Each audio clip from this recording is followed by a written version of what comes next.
I'd like to welcome everyone to the Board of Education curriculum meeting. This is the last meeting of 2025, and I am excited to hear what everybody's doing. The reports will come from people who work day and night, as we have one example of people just coming from their work and going to present to us. So I'm looking forward to this. And let me just say that today is the 28th of December on Thursday night. It is now 6:02 to begin and calling the meeting to order. Rob Pennington, if you would do the honors and introduce those that are speaking. Sure. So, good evening, everyone. Thank you so much, Mary Ellen. We are excited tonight. We have a special presentation. We have been working a lot over the last few years in the realm of mathematics and with a focus on building thinking classrooms. And Misty Hofer has a team of people, and I'm going to turn it over to her to talk about the work. But I think one of the highlights that hopefully you'll be able to see is this isn't something that has happened just overnight. It's something that we are still working, developing, and tonight you're going to be able to see and hear from our early adopters and the successes that they have had implementing building thinking classrooms. So with that, I'll turn it over to Misty, and she will introduce all of our guests this evening. Thank you, Misty. Thank you, Rob. I'm going to go ahead and start the presentation and introduce people as we go.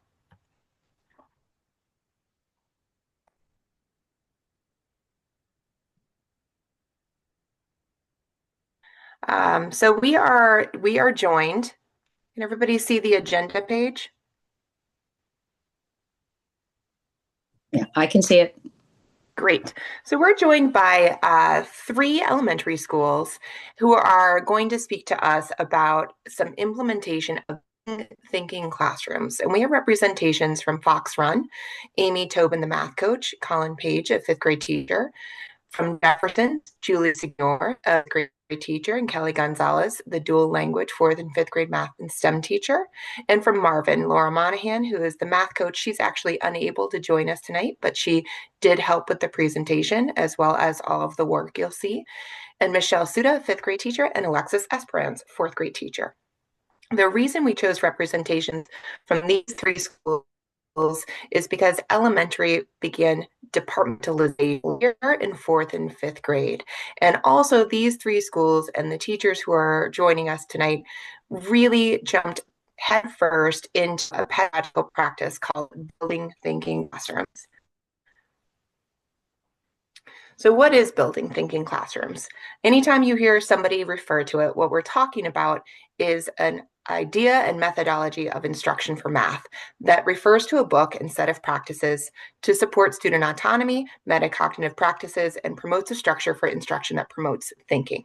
It was developed by mathematician and Professor Peter Liljedahl in 2020, and there's 14 practices that he writes about designed to enhance student learning. He has published now, I believe, 4 books. The first book is referred to as the Orange Book, and there's a screenshot page.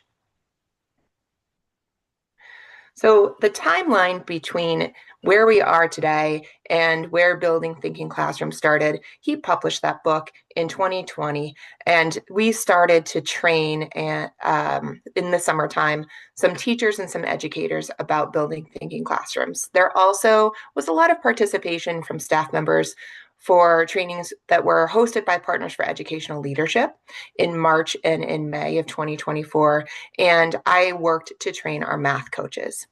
Last year, however, was really a big year for building thinking classrooms, especially in the 3 schools that are represented tonight. That was when we started elementary departmentalization. And it allowed to have a really significant district PD focus for 4th and 5th grade math departmentalized teachers.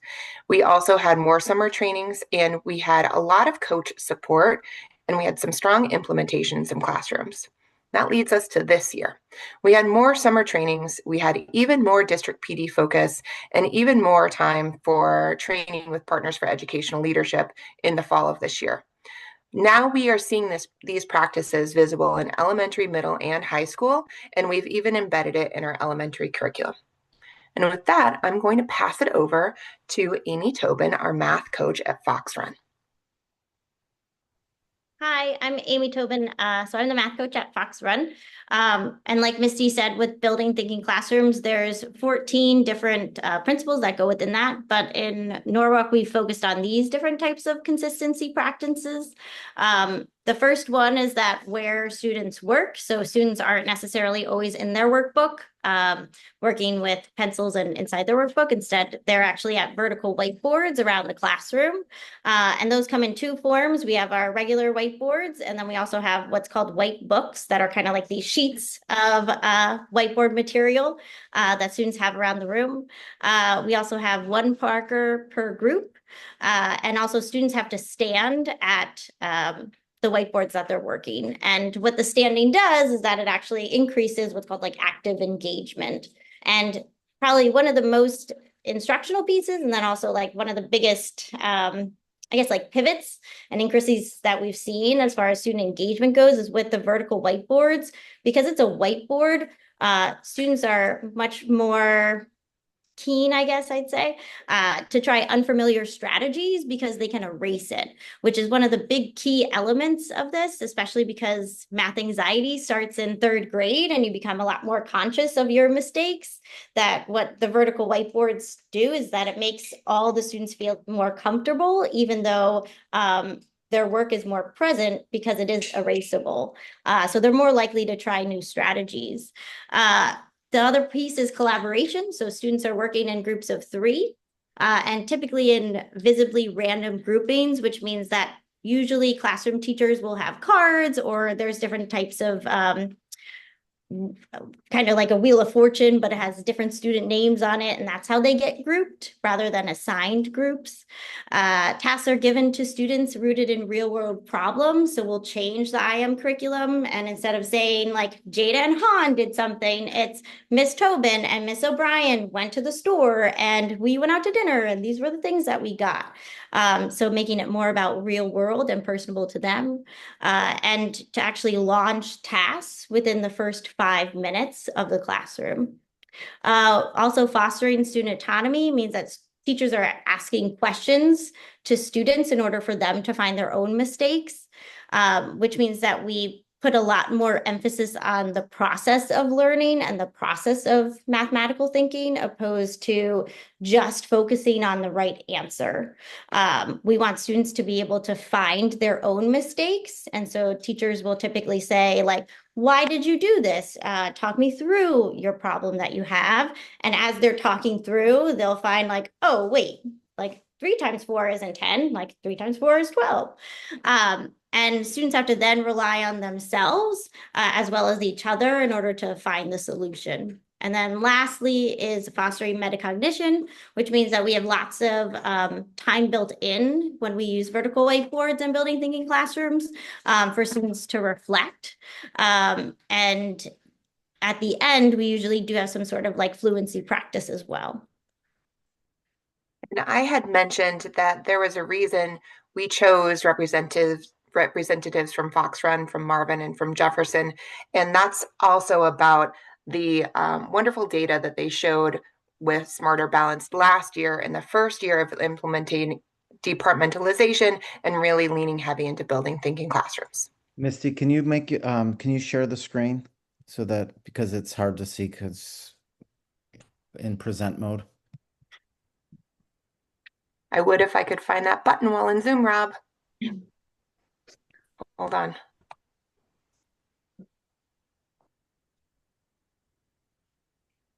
Just so that we can see the chart.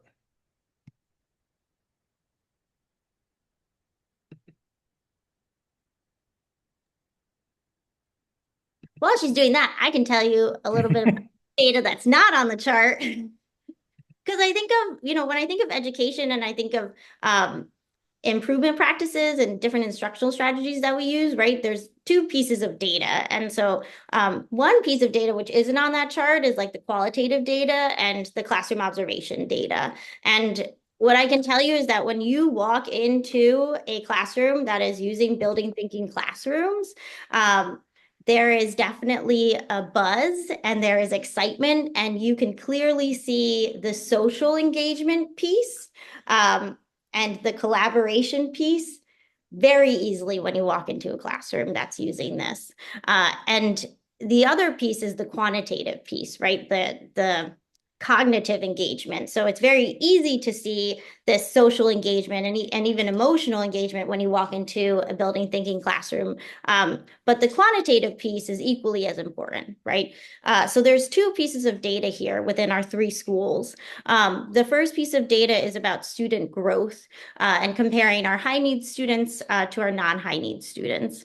And across the board, we've kind of been making this trajectory that we've continued to not only grow, but also our achievement has grown as well. So achievement, we think of students who are on grade level, right? And typically what ends up happening throughout at least the last 5 years, kind of just a general, is that once students hit 4th and 5th grade, we actually do see a decline that happens. And it's rare because in our 3 schools, we don't necessarily see that decline. We're actually continuing to see the trajectory of students not only growing, but then also our students who are on grade level are also growing, which is pretty great. So pretty excited. Great job, Amy.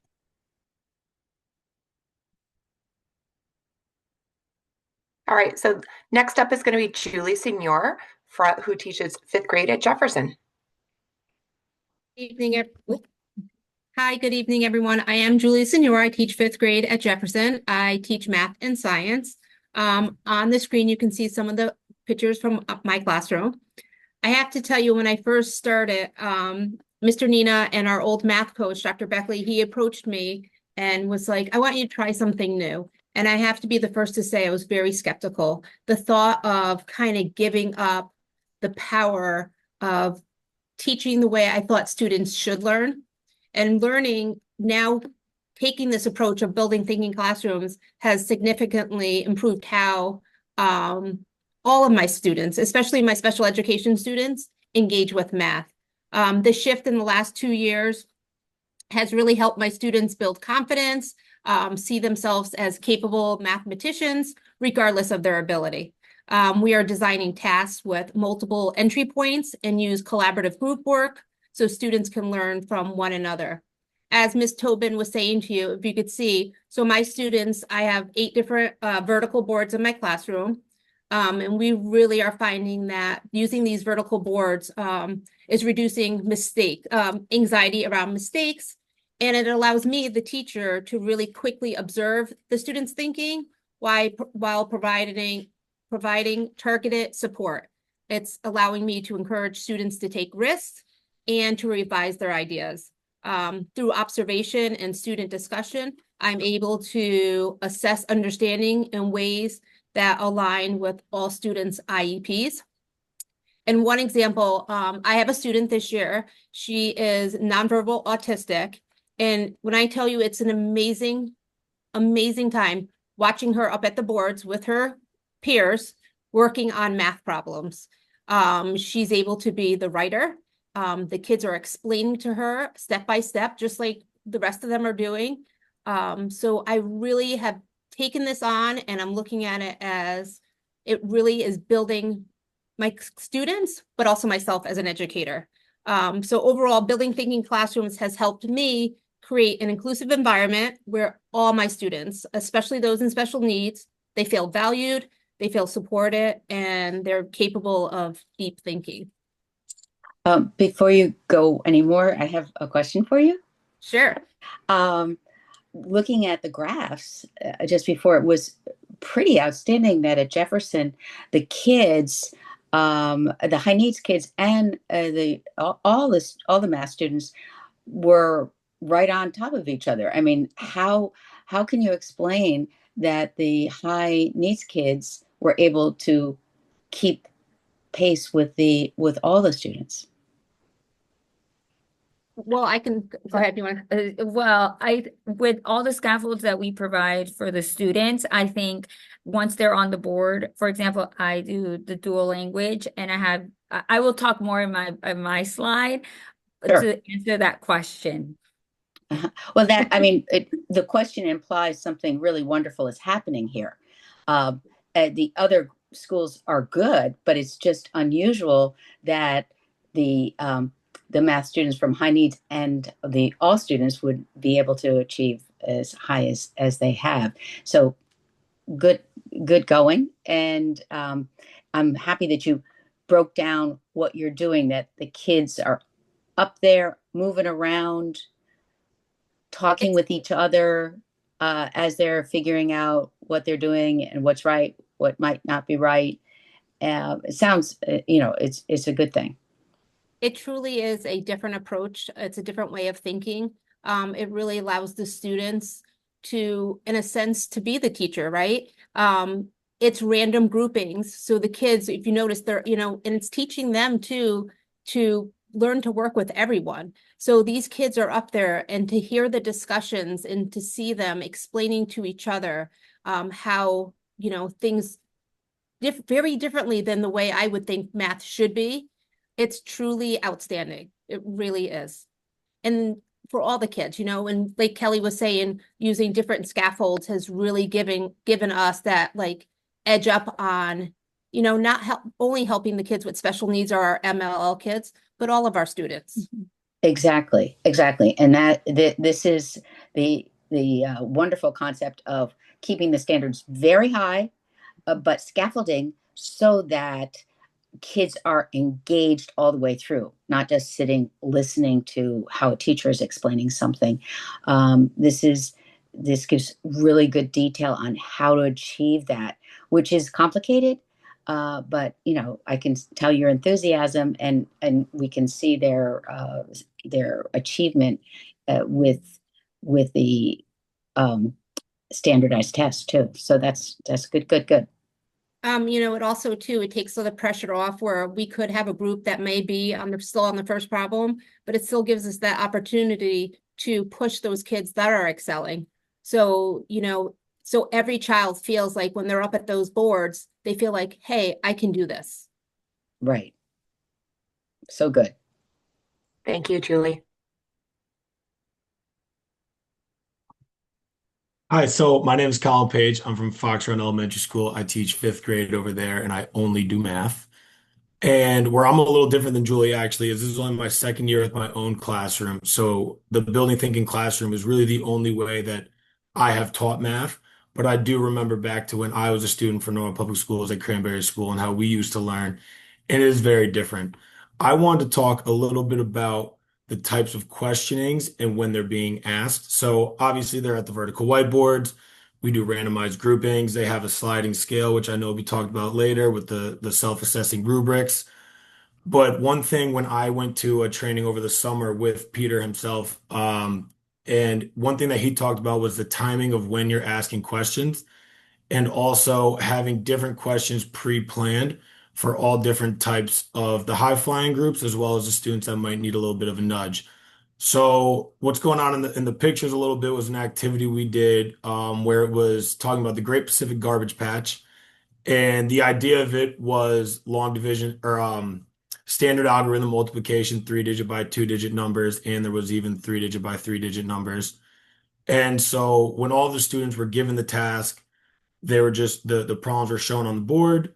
They were explaining the directions once they're standing up already, which was another big thing that he mentioned, that the kids should be in groups before they're given the directions. That way, as Amy mentioned, that they're actively engaged when they're standing up. So once they get the directions, they go off and go into their groups. As you're circulating and walking around, you look. So there's one group, the picture all the way off to the side. So they were supposed to be doing standard algorithm. That group was struggling a little bit. So I suggested, well, why don't we try partial products? Why don't we try the box method, which is not necessarily what every other group is doing, but that was how that group was able to grapple with the material at hand. And then we have another group they're writing an explanation for their work. So they were able to solve the problem quickly, and then to add on to doing the math, they're asked to explain their thinking in words, which, as I'm sure everyone on this call can agree with, that's when things get a little tricky when it comes to their testing, is explaining what we did in words. And then there was a third group that was able to explain it in words. They were able to do the problem at hand using standard algorithm. So then that's where we tied it back into the real life connections that Amy mentioned earlier, where the states we were looking at was Rhode Island, New Mexico, and Delaware. So most of them have never been to any of these states. So then we tried to compare this Great Pacific Garbage Patch to the state of Connecticut, something that they're a little bit more familiar with. So they made a prediction on how big they thought Connecticut was. And then they went off and I gave them the length and the width of Connecticut and they went and solved it. And then they explained in words, what was it bigger, which state was it bigger than, and was their prediction correct? And I think to also just piggyback onto what I think everyone's going to say today is, I mean, the kids come into my room and they'll ask, are we going to whiteboards today? Are we going to whiteboards today? And if we're not going to whiteboards that day, they get a little upset. They love to do it, the collaboration, the teamwork, and the way that they think. And another big thing that Peter mentioned during his training that I had with him was the types of questions we choose to answer. So if I'm circulating the room and a group doesn't look confused and I walk by them and all of a sudden they turn around and they have a question, he suggested, I mean, maybe not ignoring the question. You don't want the students to feel ignored, but you kind of brush the question off. Like, you guys don't need my help, you know? And then there was also a different type of questioning where he doesn't want us to give answers. He wants give small nudges, give hints, but let the students rely on each other before they come to the teacher to really try and figure out the material at hand. I love the whiteboards, by the way. Thank you, Colin. Okay, so my name is Kelly Gonzalez, and I teach at Jefferson. I teach fourth and fifth grade math and science. So on my slide, you will see all the different scaffolds that I provide for my students. I provide them in English and in Spanish side by side, and it's equitable access, math vocabulary directions in English and in Spanish for them to use throughout the day, and it's their access.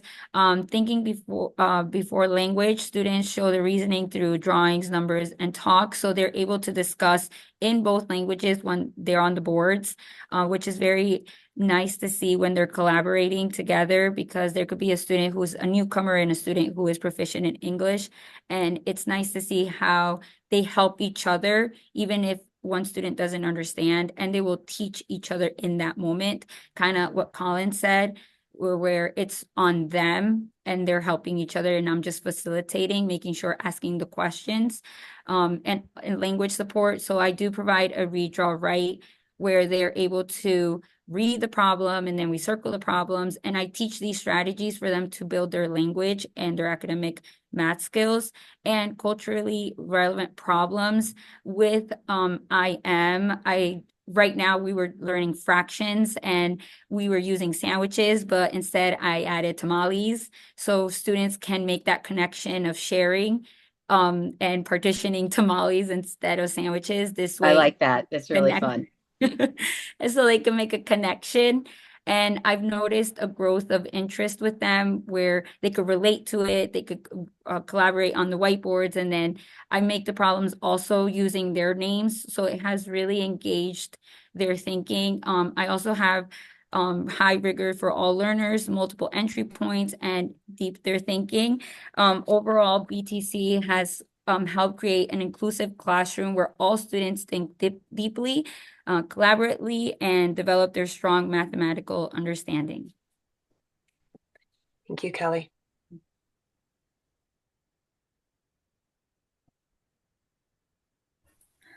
Hello, my name is Michelle Suda, and I am a fifth grade teacher over at Marvin Elementary School.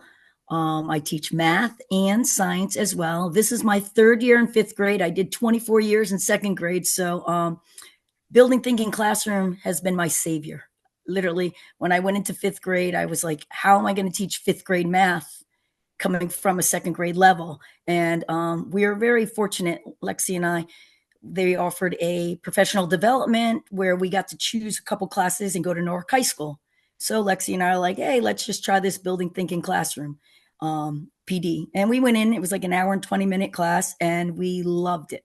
We took the information that Peter had shared with us, we took the notes, and we said, we're going to go back and we're going to do this. Whether we do it properly or not, we're going to give it a go. And I'm going to say that was 2 years ago, and it was the best thing we ever did, because I feel like I won the prize as a math teacher, doing building thinking classrooms. My colleagues who teach reading, who teach ELA and science, they come in and go, do you see this behavior issue? And I don't see any behavior issues. The children are up moving, they're engaged, and I'm going to come in through the lens of what it's like for my special ed children and my MLL.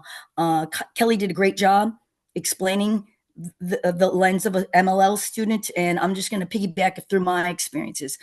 I have about 18, 19 children between SPED and MLL, and amongst the 3 classrooms, and they come in every day and they're very excited. Just like Colin said, they want to know, are we going to the boards today? And each day I try to make sure that we get to those boards, because it allows the children to be successful. I do randomized grouping. I use Flippity, which is just I press the button, they spin the wheel, put them in groups. But from there, I then look and I make some supports if needed. So I scan the groups, and if I see that my newcomer's in a group with a non-Spanish student, I will swap a student so that that child is able to communicate in his home language to understand the concepts that are being taught within the group, but then practice speaking the English back. So that is a strategy that I found very useful. Again, a lot of my scaffolds are in English and Spanish as well, providing sentence stems for both my SPED and MLL students so that they feel successful being able to explain. There's a lot of explaining. It's not just computation, it's drawing diagrams, which they love, but then going back and explaining. And so when you're taking children that are special ed students and MLL students who, might have limited language or difficulties with using math vocabulary, it's important to provide them that. We pre-teach the vocabulary in class with the use of sentence frames. Today we just did an assessment, and the children did a fantastic job. With my SPED students and MLL students, they had to explain what the expression meant, and they had a diagram, and from the diagram I said, where do you see the numbers? Focus on where do you see the numbers, use the math vocabulary. We post some of the key words, and the children did an amazing job. As I said earlier, I could take you through the same thing. Accessible task designs, multiple entry points, using diagrams, focusing on where do you see the numbers. Vertical boards, they love them. Low risk. They know that if they're wrong, mistakes are welcome. They can erase them. One of my favorites, coach, not tell. I was a coach at the high school level. I come in, I call myself the quarterback. My room's set up like a U. I see all 8 vertical boards, and I just stand for a few minutes and I watch. I let them start the task. I watch my students, and especially my MLL and SPED students, to see if they are really engaged, if they are working collaboratively and are inclusive. And that's very important. We want to make sure they are inclusive in the groups. And I find that if they're not, I can dive right in.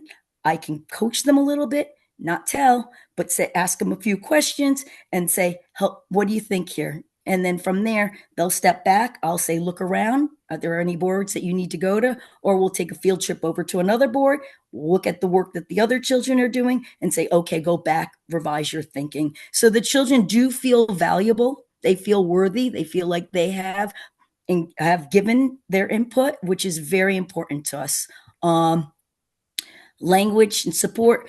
That language support, again, pairing and I have a few of them, newcomers, pairing the newcomers up with a Spanish-speaking student is very important. I see them communicating in Spanish, and then when they're done, I'll say, oh, does he understand? They say yes, and then he'll repeat it back in Spanish. They'll repeat it back in English. So, and write it in English too, using the sentence frame. So I find that very helpful. Flexible timing processing, giving a little wait time. It's a lot to process. This math is very rigorous for any student, let alone a special ed student and an MLL student. So allowing the children know to allow more time for those children to think about it and then explain it, or show their thinking, and which is very important. Assessment on my part, I literally check in to see what strategies are being used. A lot of times they will draw diagrams. Diagrams are right up the alley and they're perfect. And once they draw the diagram, my goal is to go in and say, can you explain that? How do you know? And then if they don't, the other children in the group will explain it, and then they'll explain it back. We talked about the collaboration and being persistent. Yeah, things are going to be hard. We're going to make mistakes, but that's okay. It's okay. We're going to make mistakes and we're going to revise our thinking, which allows them to grow in their reasoning. And then MLL support. I'm really lucky. I have a wonderful MLL paraprofessional that's been with me for a few years. So she knows this program inside and out. I was inside and out as well. And so she comes in sometimes for one block, sometimes 2 blocks, but they alternate. So I'll see her at least twice a week for each block. So for each class will see her twice a week. So it's a great support because she automatically will dive right in. She will start talking Spanish. And today she even just confirmed there was something I knew the child understood the concept, but I didn't know deeply. And she just went in there, asked her something in Spanish, and she got the answer right away and said, thank you very much for your support. And then the last and my favorite part is just building a safe math culture. It's so important to begin the year building that environment where the children know it's okay. It's okay to make a mistake. It's no one's going to laugh. We're going to celebrate mistakes. We celebrate mistakes all the time. Whoa, great job. Board 6 made a mistake. Let's come on over. Let's see what board 6 did and how can we help them revise their thinking? Or board 6, great mistake. Go to board 8. Go see what they did. And it's so important because then it takes all that, anxiety away from my MLL students and my SPED students and all the students in general, because they know that it's okay. Like I said, there are a lot of celebrations going on, and we talk about there's more than one way in which you can solve the problem. And it's just a wonderful thing that we're doing in the classroom. My colleagues come in from the lower level. They walk in, they look around, they walk right out. They're like, oh gosh, I can't do this. And the kids giggle because they know my colleagues, if we gave them the assessments, they would fail. Simple as that. So I tell the children all the time, you are so amazing. You do wonderful things, and we're very proud of you. So that's all I got. Thank you, Michelle. Well, you certainly have a lot. You have a lot. I just want to focus on, I love it that you asked them, can you explain that? Mm-hmm. And they have a chance to talk. That sounds like a really good theme of yours, along with coaching and if you don't make mistakes in math, it means you're not learning anything. You already know it. So yes, celebrate mistakes. That's the path of learning. Well done. Thank you. I'm Alexis Esperance, and I teach 4th grade at Marvin, and I'm going to talk about the collaboration rubric. I also went to the PD with Michelle, Miss Suda, and building thinking classroom is like all I talk about, all I want to do. Same thing in my classroom. My kids are like, oh, we're not at the boards today. Like, can we make this into a board? And I use it in my math win and everything. So everything that everyone said is exactly true for me as well. But I want to talk more about the collaboration rubric and how that's been fostering student autonomy throughout all my classrooms. So if you take a look at any of the pictures, you'll see at the top there's a number line. One side, which is the growth where we want them going, says collaboration. The other side says turn taking. When I went to the PD, Peter said, depending on the behavior that day or whatever, it could be something for the next day. So I've also in the past have done positive tone and negative tone. In 4th grade, the attitudes come out and the I'm right, you're wrong.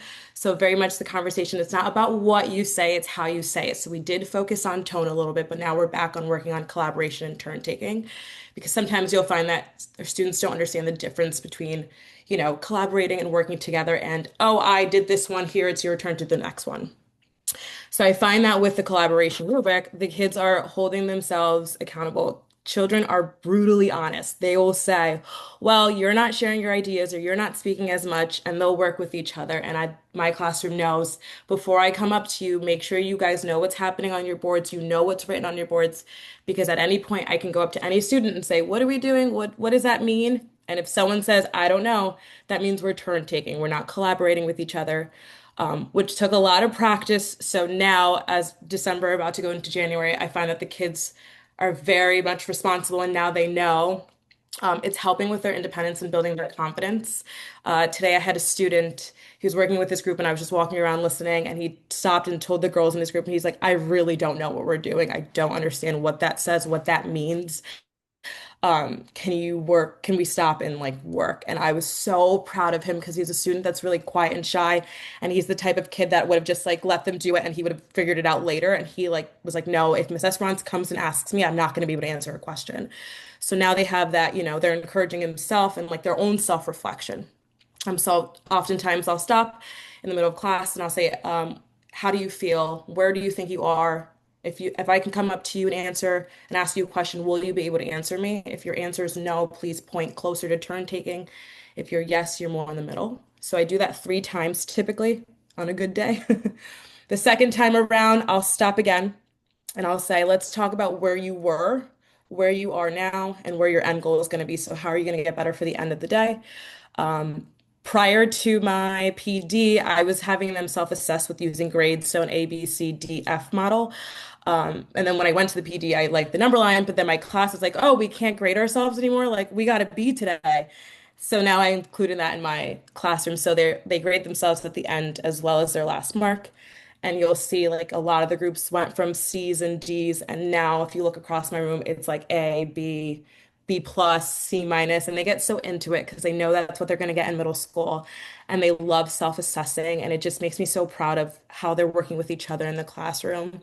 And it's a random group, so you get a new group every time. So one day you'll be an A plus group, and the next day you'll be a D. It's just who you get and how you're going to work with each other. But that's all. Thank you. So we have very quickly, if I can figure out how to switch it over. Can you see a YouTube video now? Yes. Great. So we have been really trying to promote those consistent practices across, and we're working on getting a video of every educator in our schools who are using building thinking classrooms. But we have a very small snippet from Lexi's class where they are using the collaboration rubric as a self-assessment. So they've already assessed themselves as a group once, and we just wanted to show you what it really looks like in a classroom. And we wanted to highlight that student autonomy and metacognition in terms of self-assessment.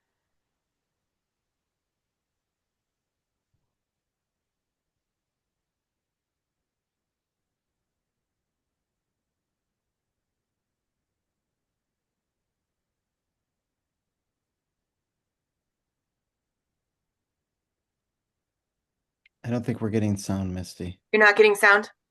Okay. No sound. All right. If we can't get the sound, I thought that the sharing would allow sound, but if not, we'll figure out a different way to show it at another time. So we'll just go back to the presentation.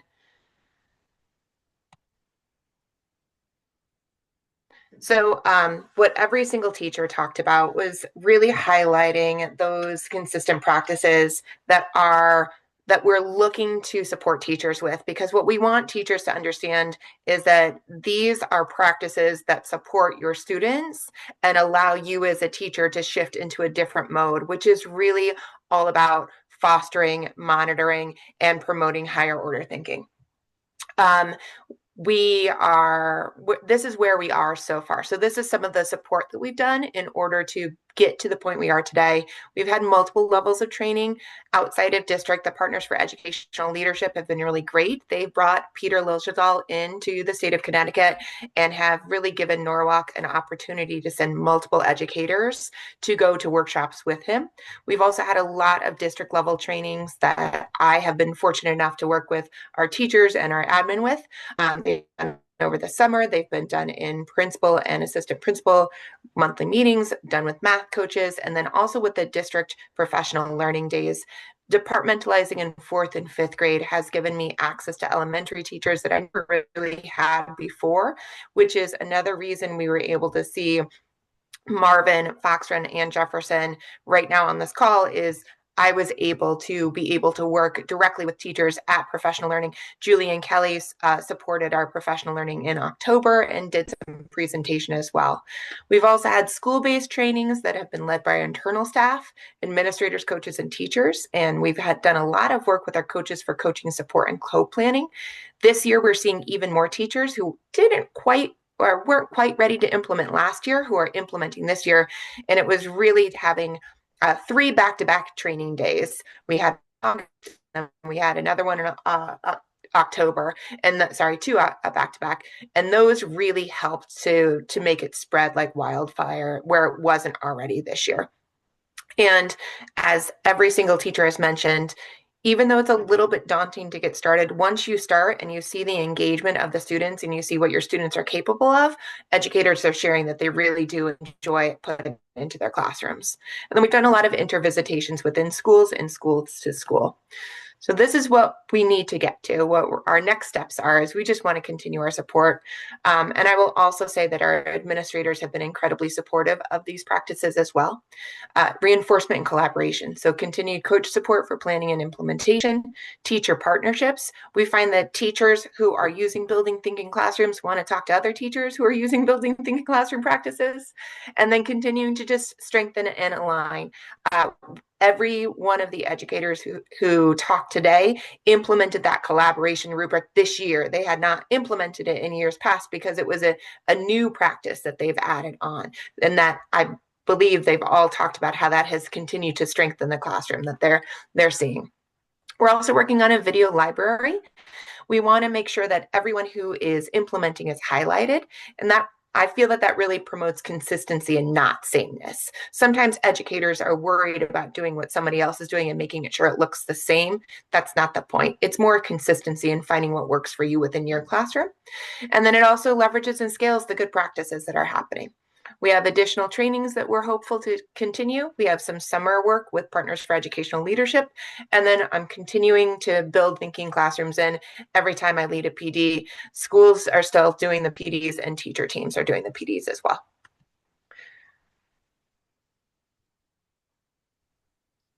So I'll stop sharing to give a chance for, now I can see everyone as well. Are there any questions for any of our educators or about what we've done so far in general? Before we jump into questions, I just want to highlight one piece that I don't know if it came through, but one area that as a district we have been focusing is on our portrait of a graduate. And the two main components that we have been working on are critical thinking and communication. And one of the key pieces about this instructional framework is that it really does allow for more student talk and collaboration. It's more persistence and problem solving. So when we're talking about that collaboration, I think you saw that. I definitely think we're talking about deep, high engagement. And then the other piece is that this better understanding of mathematical ideas, and it also creates a culture of thinking. And so when we're talking about what we want our students to be when they leave us through our portrait of a graduate, this is in direct alignment with our portrait of a graduate and what we want for our students. And so, Mary Ellen, if there's any questions, we have a great team that would be happy to answer any of them. Great. I mean, first comment that this kind of teaching kind of grows out of inquiry method and the high scores on using this to get super level of engagement. When a kid is engaged, that is talking, thinking, doing, predicting. When a child is engaged, that's when they learn. That's when they can really grab the stuff. And Alexis and Kelly, just watching your enthusiasm and Michelle, when you're in the classroom, you're describing what's happening, but I can see what it would be like to be in your classroom. And you're great people, great teachers, but you've adjusted to this, which is a little freeing but intimidating too, because you're not in charge of everything. You set it all up, and then you just guide them as they're going through the problems. So I think you just have great attitude. The kids are performing. They like being there. We're hitting all the boxes. So just keep that up, Misty. You're guiding them through. Well done. It's been so exciting to see, quite honestly. I can see why. It's really, I have it's really amazing. had experiences doing stuff just like that in math classrooms, and it is really fun.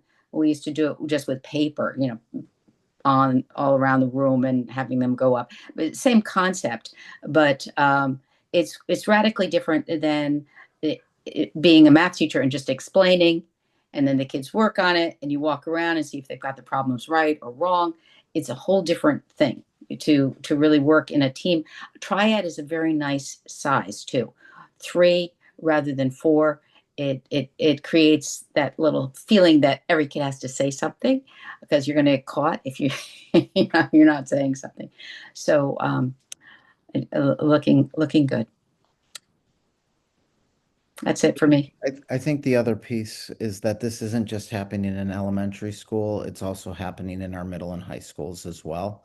And so it's a framework that can be used with any curriculum. Absolutely.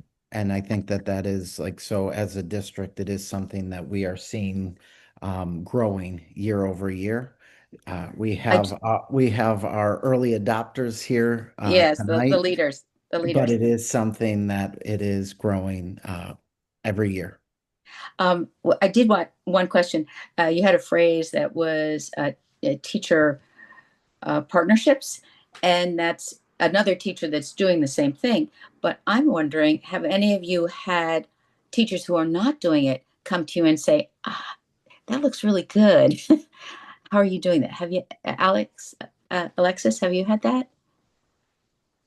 Yeah, so one of I still reach out to some of my friends from that I went to high school or college with at UConn, and we chat, and so I sent them I was letting them know what I was doing in math, and one of my guy friends, he teaches 4th grade in Manchester, and he was like, well, I still use the books, and I sent him a video of my classroom, and I was like, absolutely not, I do not use books anymore.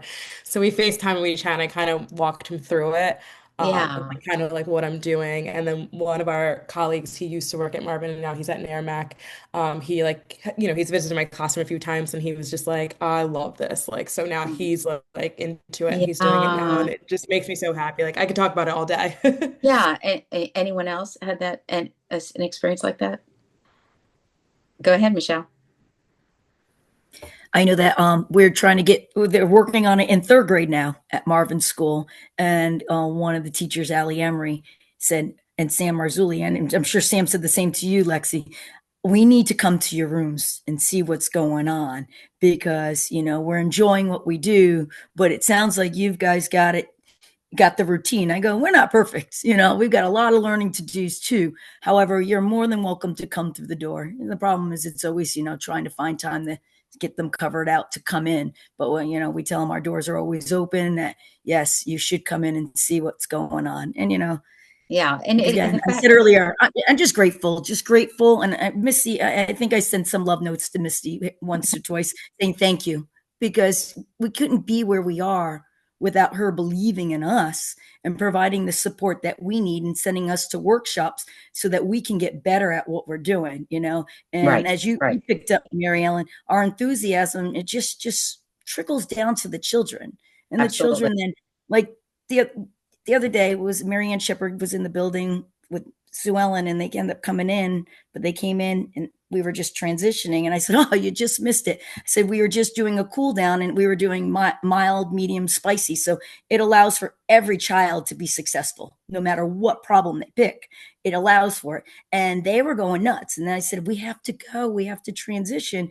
And I'm always the late class, but I set my time so that I'm now my clock is ahead, so I'm on time. And we're going, and I go, oh, you just missed amazing things happening in here. And the kids are like, yeah, we did this. And that's the best feeling you get when the kids don't want to put the whiteboards away, because then they go back and use miniature whiteboards. When they don't want to put the whiteboards away and they want to stay. Yeah. I mean, how lucky are we, So very grateful. Very grateful. No, Michelle's thanking me, but I would just like to, and it's not just the teachers on the call. This has happened because of the educators we have in Norwalk. It's Michelle and Lexi first went to go visit Norwalk High like 3 years ago. And it really started with just a few teachers who came to a summer training and said, hey, I'm interested in this, and then started to implement it, because you have to have those teachers who are just saying, I'm willing to try. And all of the teachers you heard from tonight, along with Amy as a math coach, and then Laura, who couldn't join us, and there's many more, they were the ones who tried first. And without those first triers, we don't get the spread and scale that we've had. So I really appreciate all of our teachers, the ones who are on the call, the ones who aren't on the call, who know who they are, for trying. Yeah, that's wonderful. And then hats off also that you you had the very person who wrote the book explain how to do it. I mean, so that's a key ingredient. But good for all of you to give it a try, and then find the kids really react, and they react emotionally, and then they react in performance academically. And the other layer, I think the other piece is that we're creating a repository of videos that can be shared and used. And Misty just a couple weeks ago was at another elementary school providing training and having videos to show it in action. And I think one of the biggest, at least when I was in the classroom, biggest selling points is when it's done with teachers here. Like when we see videos of teachers somewhere else and different scenarios, but when it's actually here and you can see it happening, it really is exciting, and it's powerful. So very powerful. Just want to close this on this part with the portrait of a graduate communication. That communication. One of the descriptions you had is, one kid explaining to another kid in another language, and then a teacher coming over and having, okay, ask it again, and then it gets back. I mean, that child was really thinking about math, and even though in his own language, he was able to explain that he got that thinking. This is what we're aiming for, that we work together to get an understanding. Wow. Well, I think that Misty already did a great job thanking everyone for joining tonight, for being our early adopters, and being able to share the work that's happening in their classroom. So thank you, everyone. And Mary Ellen, do you want to close us out? I've been thinking about this, that this is our last curriculum meeting, this 2025. And I want to say something to Stacy, that all along, going back, I've been here 3 years. She said it takes 3 to 5 years for results to show when you change the way curriculum is delivered. And it is showing in 3 years or less. So thanks for having us be patient. And also thanks for your leadership, Stacy.